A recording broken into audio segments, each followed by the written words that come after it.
Hello and welcome everyone to another edition of Fridays with Phil. I'm your host, Philip W. Dunn, Program Manager here at USBC. On behalf of our President, Ron Busby, our board, and our staff, I want to thank you all for registering to attend and for your continued support of USBC. Now, before we begin our program, I want to remind you to continue to register for our webinars at usblackchambers.org/webinars. Then we also want you to be sure to register your business at buyblack.us.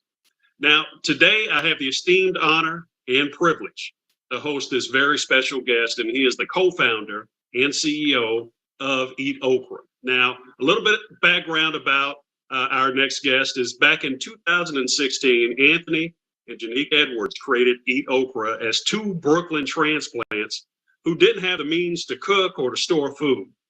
Now, without a stove or a refrigerator in their new apartment, this husband and wife duo sought out spaces that were inviting, familiar, and brimming with food that they love or would grow to love. Now, they immersed themselves in their new community, and this duo of co-founders, they explored ways to support local Black businesses and champion the vibrant cultural voices of their neighborhood, eventually planting the seeds for EatOkra. Ladies and gentlemen, please help me welcome Anthony Edwards. Anthony Edwards, how are you today, sir? I am great, sir. Thank you so much for having me. No, thank you so much. I shared a little bit with our audience about who you are and a little bit about EatOkra and how you got started. I wonder if you can expand on that, share just a little bit more about who you are and start us off on your journey.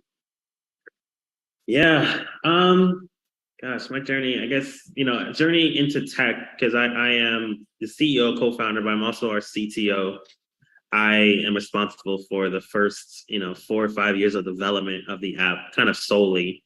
I got into tech because as a kid, I've loved robotics. I loved, making websites or hacking away at those things. I love the Lego Mindstorm or the Lego sets that had the sensors and things like that. So I grew up on that. Spider-Man, I wanted to be a geek as a kid and really get into that, but which took me to the Army. In the Army, I was an aviation maintenance repairer. I fixed helicopters, navigation, radio, at the component level repair. So I'm chasing wires through different little machines that we use that keep the aircraft from falling out of the sky, pretty much, or getting shot down. That's the kind of stuff we worked on. But just that love for tech kind of kept me in tech. So once I got out of the Army, I went to Fordham University where I got my computer science degree, and still was working on websites, hacking away whatever I could. After graduating from Fordham University in 2014, I went to a dev boot camp, which was, an immersive experience for, 90 days immersive experience, no summer, literally no summer. It was 6 days a week, 12 hours coding or figuring out or just talking about code, and then 1 day off, and you were still pretty much working. So, I did that for a complete summer, and then I got my first job as a full stack developer, where I would, at a company called Building Block in New York City, where I would work for about 7 years. I'd grow from a junior dev to a senior dev at that company. And in the process, I met my wife. We met on Tinder. Also, technology and apps are what we do together, it seems. So during that time, we met together, and eventually we moved in after a few years together, at the same year in 2016 was an election year, just like what recently inspired. It was an election year. It was 45's first win. So a lot of talk during that time, racial conversation, social justice. We wanted to do something that would support that in our activism, in our form of activism, and we wanted to make an app. My wife suggested I make an app for us to find and support Black-owned businesses. So that's what we did. That's awesome, man. You got a great story. The foundation sounds like it was there. You had a natural curiosity to build and connect things. We were in New York a while ago, and we visited the Lego store. My son is very interested in that. He's 12 years old. He's somewhat of a gamer.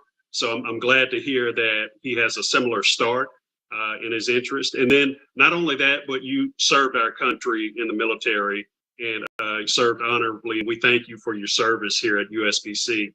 And then, you didn't just sort of abandon this interest. You sought out more guidance and support by attending the boot camp. And so for us, we always encourage folks, if you have a natural interest or a passion for something, definitely go and pursue it a little bit further. And you did that. And then also you met your boss, who is your wife, through Tinder, through an online app, also further leveraging technology. So I'm really glad to hear how it's all very much a part of your life. And then you took all of that, rolled it up, and then figured out a way to help Black-owned businesses. So again, thank you again for the work that you're doing in our community. I wonder if I could just ask you just a little bit more. I want to dive into that. You said that right around 2016, we've got, it's almost like we don't talk about Bruno.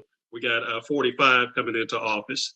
And then we also have a lot of racial unrest. And we understand in our community that there is a strong connection between the Black experience and our economic condition. And so you're connecting Black-owned businesses with consumers. Tell us, some of the things that you started out doing to make that connection. Outside of building the app, or yes. All together, or together with the app, and then also some of the things that you were doing on your own. Yeah, so I want to clarify. So we support, we love all Black-owned businesses, but we specifically support food and beverage companies on our platform.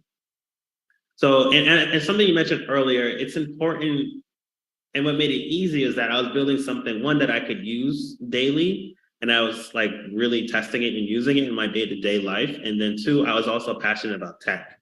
So really being passionate and then building something that you're gonna day-to-day just makes life easy. It's something you love to do, which is why we were able to I was able to build an extra 30 hours, 20 to 30 hours a week with without getting paid, with no money. It's all bootstrap, spending our own money to manage the servers and things like that. So that makes it easy. You don't really care so much about those things when it's something you love and it's something you're passionate about. But yeah, the app, the second we put it out in the world, after we built our MVP over about 7 months, we shared it with this, her name is Louis Effel, and she was sitting by herself. My wife decided to say hello to her. Let's show her the app. We just put it in the app store, see what she thinks. So we did it, and she instantly loved it. We happened to pick the right person, and she said, "Oh my gosh, I'm going to share this with all my sorority sisters in Atlanta." And we had no restaurants on the app in Atlanta, so it was great. Now let's go home and add restaurants in Atlanta. So naturally, it just started spreading amongst the community in a very organic way. We have really not spent money on advertising. And right now we've hit close to 500,000 downloads. So most of, if not all of our traffic comes from really organic people just loving our story, loving the mission. They're creating TikTok videos about it. They're, DMing us, they're sharing it amongst friends verbally, saying, hey, you have to download this app, and people are really using it. And it's really really creating community in the way that we saw it. EatOkra. Okra is a seed that was brought over during the slave trade. Mm-hmm. Settles in the South. My roots are from Alabama and Louisiana. And my wife's family is from Ormond Island in Charleston, mm-hmm. in South Carolina. So she's Geechee, her family's the Geechee folks. So, okra is cooked in stews and gumbos, and it's used to thicken things up. It's used to combine ingredients. So at EatOkra, we're hoping to bring communities together through food. That's an awesome way. You bring in our culture, our heritage into the name of the app. And then you talk a little bit about, this organic start in the organic growth. And then you said a key word, which is community and building community. tell us a little bit more about the importance of not just starting an app, building great technology, but then harnessing community, in particular Black community. Yeah, I mean, harnessing community, you know, it's to some it's safe spaces. You know, it's about saving, you know, traveling and being in safe spaces and being places that's familiar to you. To others, it's about finding new culture. It's about learning culture through restaurants. Like you go into a restaurant and you see, you know, you could clearly tell this restaurant, the owner is from Louisiana. They're a New Orleans person. All you see is Mardi Gras stuff everywhere, or state stuff all over the place. Food at, if that's what you would see if you went to my dad's restaurant. But you know, you'll see other cultures. You'll see, you know, Jamaican culture. So it's a place of culture too, culture building, culture togetherness, or learning about new cultures. You know, through the food and through the aesthetic of the restaurant. And something else I want to try to, you know, kind of talk about is we have so many different cuisines in our community. Southern cooking, we have Creole, we have Jamaican, and then we have, you know, I'm from Texas, so we have that specific flavor. Talk to us about all these different unique, different cuisines and how our community can experience those. Not just our community, but every user of EatOkra can experience all these different cuisines. Yeah, at EatOkra, we're encouraging Black businesses, Black-owned businesses. That doesn't mean that a Black-owned person cannot do French, you know, cuisine. They cannot make pizza. You know, we have a lot of Black-owned restaurants that are doing so many Chinese, you know, creating these Jamaican Chinese fusions. You know, it's expansive, and a lot of people think that, you know, you think Black food, you think soul food, you know, or you think jollof rice. There's just so much more to being Black, to being in that diaspora than, and EatOkra, we're trying to expand people's thoughts, their minds, their palates. So I love to hear that as well, because you're right. We don't lock ourselves in a box. We do have, you know, I know that there's, you know, pizza restaurants, and there are other types of cuisines that are out there that we happen to be experienced in, and we can provide that level of service and the product quality within those different genres or cuisines. So I'm glad to hear that we're encompassing all of those cuisines, and then not just our own cuisines, and we're opening up to other cultures as well. Because our community has always been one that has shared our culture, you know, whether it's our music, our cuisine, our entertainment, everyone gravitates towards it. So it's great to see that we're making use of all the talents that are out there. Yeah, people are always like, oh, I didn't know this was Black-owned. I didn't know. It's like, yeah, we do different things too. You know, a big popular restaurant just opened in Manhattan is a dumpling spot. They do dumplings, and it's great, and it's fine dining too.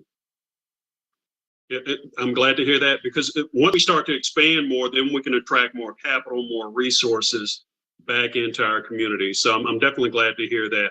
What are some of the features of the EatOkra app that, you know, some of the users are enjoying right now? Yeah, so organic reviews. We have about 6,000 reviews in the app. So, you know, everything is real organic. We're not pulling from other sites. People can favorite, you know, so every restaurant has like a score that people enjoy. You can create collections or save for later. You can share a collection if you're in Texas. So if you have family visiting, what do they ask?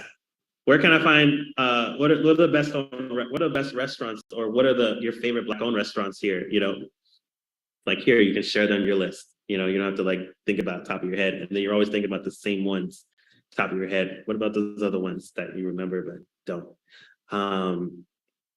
So yeah, collections, reviews.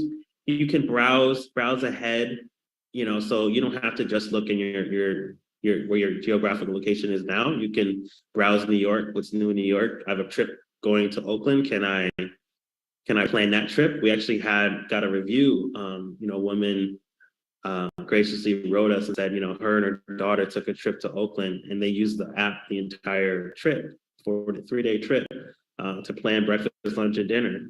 So that was awesome, to see how people are using, flight attendants use it when they're traveling to different cities and looking to support Black-owned businesses. So yeah, I mean, those are our favorite features, but we're adding a new feature as we speak. We're allowing people to order food on our app. So that's a big improvement for us, financially, transactionally, business model wise. So we're excited. We've been building it for pretty much the last year, and we're actually onboarding restaurants into our solution now. So be on the lookout. In a few weeks, few months, it'll go live, and you can order food from some of your favorite restaurants. I love that. And so the food will be delivered similar to other apps that are out there, right? The food delivery services then, right? Yeah, delivery or pickup. Yep. Perfect. Now, see, I love that because now it creates different opportunities for the restaurants to increase their sales. Obviously, for you, there's some pass-through opportunities there for you as well. And then more people can experience the different cuisines that are being offered through EatOkra. So I'm really glad to hear that. Now, talk to us about, you talked again about that word of mouth where the community is really doing the work for you. And then you think about something like USBC, where you have 500,000 downloads. We represent over 300,000 businesses. All of our businesses, or many of our businesses, are evangelists for the Black business community. Talk to us about the importance of your community reaching out and telling others about EatOkra. Yeah, it's important. One, for us to work together, USBC and EatOkra.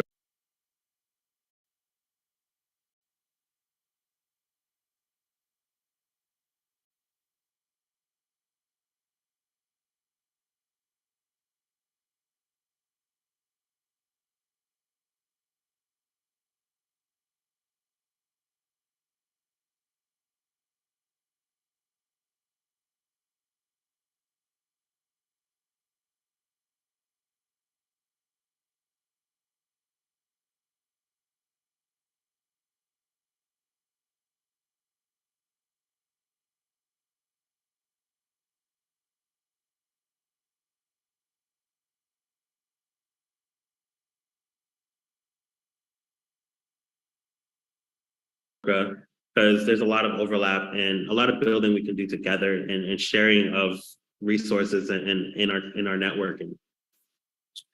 It's important for other folks to share it too, because we are Black businesses. We have historically been underrepresented, not getting a fair share of finance, equity, the resources, education, all those things. So it's important that this helps us build just by you sharing, just simply sharing and expanding our reach to your community is like one of the biggest things you can do to help us outside of giving us $1 or $2. Just expanding our vision, our mission to a new community is extremely helpful, period. Awesome. Now, Anthony, I'm not going to pretend that any of this was easy, right? I mean, there were some challenges along the way, but you and your co-founder were able to maneuver through those. Now, I wonder if you could give us 3 pieces of advice, 1 to 3 pieces of advice for anyone who's starting out in any tech endeavor or any entrepreneurial endeavor. What 3 pieces of advice would you give to them? I would say 1, persistence, or, overcome those fears, those internal fears you have, or fight through those setbacks that you have. I would say really understand your strengths and weaknesses and surround yourself by people that complement you where you're weak at. Don't try to do everything. Like, really try to be open and honest with yourself so that you can, effectively build the right team around you, and really try to choose people that are passionate about your mission. I think you should talk about your company or what you're building to as many people as possible. I think a lot of us get stuck on, they're going to steal my idea or something like that. Really talk about it, because the people you talk to are going to help you further define what it is. I think applications are great. If you're applying for grants, even if you don't think you get it, like just fill those grants out, because in that contains a lot of information about what these companies are looking for when giving out grant money or giving out loan, things like that. So, and it helps you understand your business, helps you understand your model, helps you understand the vision and the mission, and just this practice, right? So can always continue to practice those things and talk to people. Strengths and weaknesses I mentioned, and understand that, you know, life happens, but there's some things you're gonna have to give up. You know, there's a sacrifice in being a single entrepreneur, especially if you have like family and kids. You know, can you go to the gym all the time like you want to? You have to get that up, or going to the club or late nights. Like, you know, something's got to give when you're really trying to build a business from the ground up. And I've had to learn that. All right, you gave us some bonus nuggets there. So we talked about a number of things. One of the things, though, is understanding your business. And, you know, whether you take the time as an entrepreneur to sit down and understand everything yourself, or if you go through those processes, right? The applications, the pitch competitions, the conversations with, you know, potential customers, with potential investors, with potential employees, partners, et cetera. That's going to help you to build that understanding of your business, right? And it sounds like that's part of the process that you use. Yeah, and I would say also add that, you know, this is an iterative process. It's not a perfect process. So don't get stuck being perfect. Like, as a developer, I try not to get stuck building the most performant code. I need it to just work. I can hire somebody, an expert, to make it as polished as it can be later on at scale, you know? So don't try to build for scale as a developer. Don't try to build for scale too early, too soon, because you're just gonna get stuck, you know? Exactly. Yeah. And that's really great advice, because a lot of folks, once they hit that first wall, that's it. The race is over. And so what you're describing is, yeah, as long as it's working, you know, it doesn't have to be pretty, it doesn't have to be, you know, 100%. But if we've got 60% of it, then let's run with that until such time we can build around. Right. So I love that. You're giving us some good nuggets, and I don't want to take up all of your time today, but I do have just two more questions for you. You know, we think about, you know, some of those tough times, and we think about we're in a tough economic environment right now. We just come out of a really tough pandemic, and, you know, a lot of what you're doing requires motivation in order to stay in the game. What are some of the things that motivate you as an entrepreneur? I'm motivated by other entrepreneurs. I love being in community with them and seeing what they're building. We're all having these similar struggles and trying to figure out together, but I'm always happy to like help when I can, or where I can, or if even if it just means sending an email to make a connection. Like, I feel fulfilled in that, and they equally do to me. So just being in the startup community, or, you know, engineering communities, are really, really motivating. I'm motivated by people writing us and leaving reviews.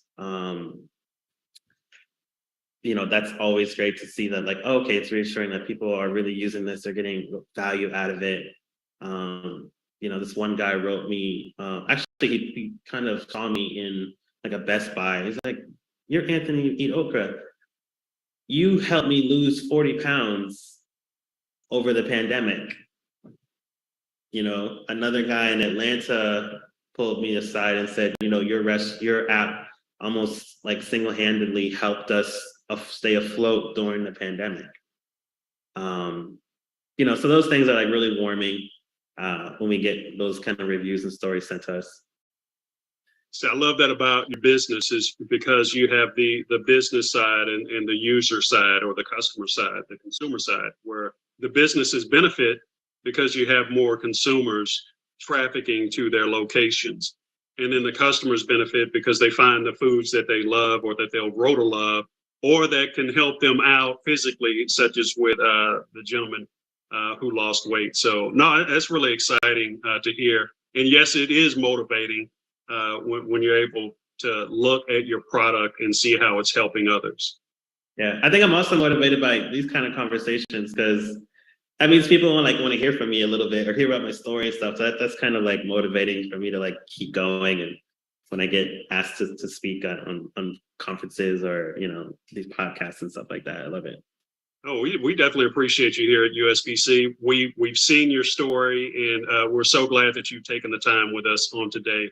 Any last or parting words that you have for our audience at USBC or for the users at EatOkra? Yeah, definitely. If you're a Black business owner, join USBC. You know, there's a lot of resources there to take advantage of. You know, you also get the certification by Black. You know, if you're a vendor, definitely get on those sites too. If you're a Black-owned restaurant, join us on EatOkra.com and just share both of our apps to your community, businesses to our community, and just help us grow and share our vision and mission. Awesome. And no doubt you're going to grow leaps and bounds, Anthony, and we certainly do appreciate you. Now, on behalf of our president, Ron Busby, our board, and our staff, I want to thank everyone for watching this special edition of Fridays with Phil with Anthony Edwards from EatOkra. Until the next time we talk, y'all be sure to have a great weekend, a safe weekend, and we'll see you back here next Friday on Fridays with Phil at USBC. Thank you, Anthony.